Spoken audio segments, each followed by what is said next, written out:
Hi, we're here with Prince. How are you doing today? I'm doing fine. How about you? I'm doing great. So you're playing Will, one of our main characters. Well, the main character. How do you feel about that? I feel good about it. It's a really interesting character, in a very unique play. I mean, unique film. Do you think that playing will be difficult? No, I don't think so because Will and I have a lot of things in common. We're around the same age.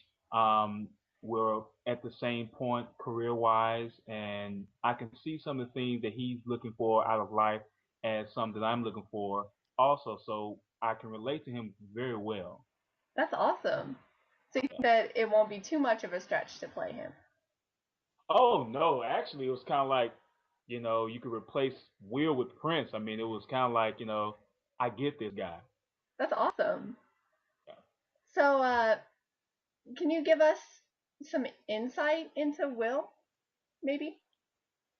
I think Will, when I read his, when I read the script, I kind of seen him as he's the type of guy that is easygoing, and he's very trusting. It's almost to a fault, Yeah. and one of the things I admired about him is his sense of loyalty. Hmm. He takes that very serious, even with his family, even with his best friend Gary, even with his relationship. He takes loyalty very serious. So I think that that's one of the things that stood out to me and kind of how I was able to relate to him, even on a deeper level. All right. Um, so what else does the script itself say to you? What do you think is the main message of the script that speaks to you? Well, I think the thing that sticks out probably with everyone who's involved with this is the racial aspect. Mhm. I think that that's such a subject that a lot of people tend to not want to talk about. But I like that this film delves into it and it explores racism on a whole different level. Mhm. Not just, the whole black versus white ordeal, but, black versus black, and it's that film that doesn't look at racism one-sided. Yeah. And I think that's the type of thing that a lot of people need to see. They need to see that racism doesn't only exist with black and white. You know, there's a reverse racism that's kind of prevalent. So I think the film examines that whole concept and it identifies it and explores it and comes to a head in this film. Yeah. Okay. So have you yourself ever encountered racism and how did you handle it? Well, in the day and time that we live in now, it isn't blatant racism as it was, say, 50 plus years ago. Mhm. I think being at the educational level that I am now, I'm able to identify certain things that may be construed as racism, but I don't necessarily address it because some things I charge to just blatant ignorancy, it being Yeah. ignorant. So I don't. It doesn't get a reaction out of me as it would with some people, and I think that goes along with your level of education. A lot of people who seem to be more educated are able to control their emotions more. Mhm. And so there have been moments when some off the wall things have been said to me, even living here in Arkansas, that I would say to myself, that's kind of offensive. Yeah. But no, I don't jump down a person's throat. I kindly correct them, in a respectable way to let them know that, hey, what you said wasn't cool and I would prefer you not say it to anyone else because the next person may not be as kind. Right. Well, I think that's a really good way to handle it. Oh Yeah. yeah, yeah. I'm not a confrontational type of person, so that's kind of the way it happens. That's good. Let's see what's next. You wrote a play, is that right? Yes, I've written several plays. I'm actually in grad school getting an MFA in playwriting and screenwriting, so I've done a number of different pieces. Okay, what's your most recent one or your favorite one? Can you tell us about it? Well, it's my most recent play. Is called Delta Secret. It got produced here in Arkansas back in March, and it's going to have a stage reading later this month. Actually, next week, Oh, next Saturday to be exact. And the play is set in the 1930s and in Mississippi, and it deals with a former boxer and his family, and he finds out that his son, who he adores, is not his son, oh, and his wife was raped by his employer, hmm. and so he finds out that not only that this employer that he's respected and he's loved over these years is also the father of his son. So basically, what the play teaches you is that biologically, this kid may not be yours, but you're the only father he's known. Yeah, And at the end of the day, that's all that matters. And I think it's even though it's set in the 1930s, it's a it's a message that can carry on to 2012.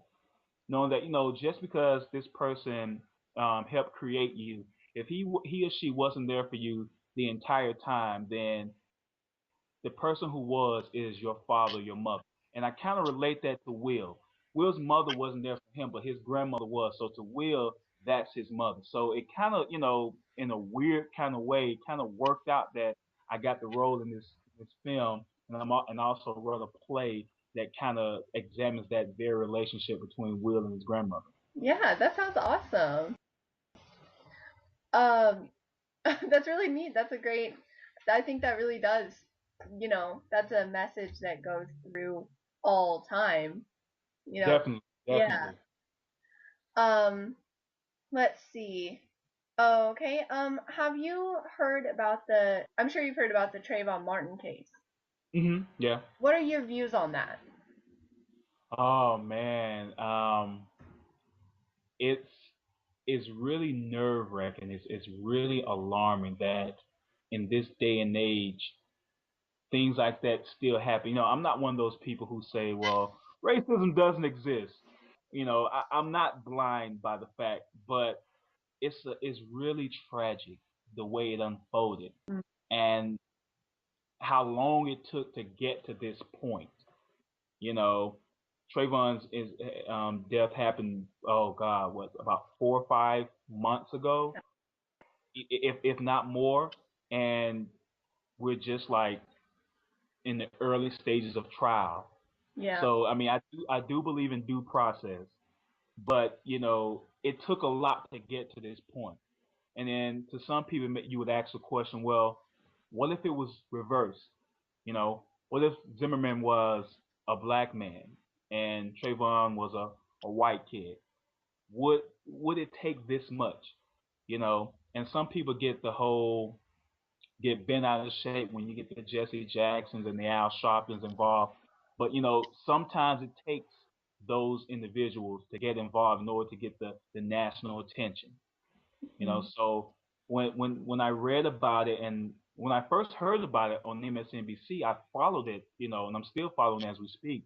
It was just really alarming. You know, I have cousins who Trayvon's age, you know, and the guy had, Skittles tea bag and a tea bag, with him. So it's kind of like, it's really like kind of cut to the core. Mhm. Okay. So, are you excited about the upcoming shoot? Oh God, yes. I'm really like ecstatic about it. I can't wait till next weekend when I go on set to do it. I've never done film before. So it's really different than stage. Yeah. And so I'm really excited. I've been going through my lines and trying to have that down pat because you don't want to be that guy that a messes up. And even though I'm probably the rookie out of the bunch, I don't want to look like a rookie. That's I the that's know. the thing. I feel like you're going to do a great job, and we're so excited to have you. Well, thank you for the vote of confidence. I mean, that really boosts morale. Well, really, I think I'm really excited about working with everybody, and I'm sure you're going to do a great job. Yeah, I'm really hopefully I do a great job and I do the role and I do the film justice because that's what it all boils down to doing it justice. Yeah. Well, is there anything else you'd like to say? I mean, I'm just excited about the opportunity. I hope that when all the hard work that's done beforehand and the hard work that's going to go on during the process and after we wrap, I hope that this film is a success and I hope that everyone involved gets other opportunities as a result of this film. And it's just my hope and prayer that the message gets carried. That at the end of the film, everyone has what we say a cathartic experience. That they are purged and that they enter into this with a new appreciation and a new vision and a new outlook on life. Awesome. All right. Well, thank you so much for taking time to interview with us today. And Thank you. hopefully we'll